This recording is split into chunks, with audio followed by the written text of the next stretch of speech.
ဒီအချိန်ကငချောက်လေးတွေစားလို့ကောင်းတဲ့အချိန်ဆိုတော့ငရကွန်ကြောင်လေးတွေကိုအတုံးလေးတုံးပြီးတော့စီလေးနဲ့ကျွတ်ကြော်ထားပေးလိုက်ပါတယ်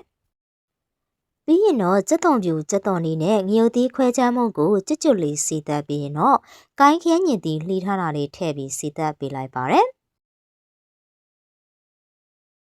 ခင်းညင်သီးအခွန်လေးနွမ်းသွားပြီဆိုရင်တော့အခုနာကငကြောက်ကြော်ထားတာလေးကိုထည့်ပြီးမှွေထားပေးရမှာဖြစ်ပါတယ်။အနေငယ်ကြာသွားပြီဆိုရင်တော့ခရမ်းညင်သည့်ငရကွန်ချောင်းကျော်လေးရပါပြီရှင်အားလုံးကိုကျေးဇူးတင်ပါတယ်နောက်ထပ်ဗီဒီယိုလေးနဲ့ပြန်လည်ဆုံတွေ့ကြမယ်နော်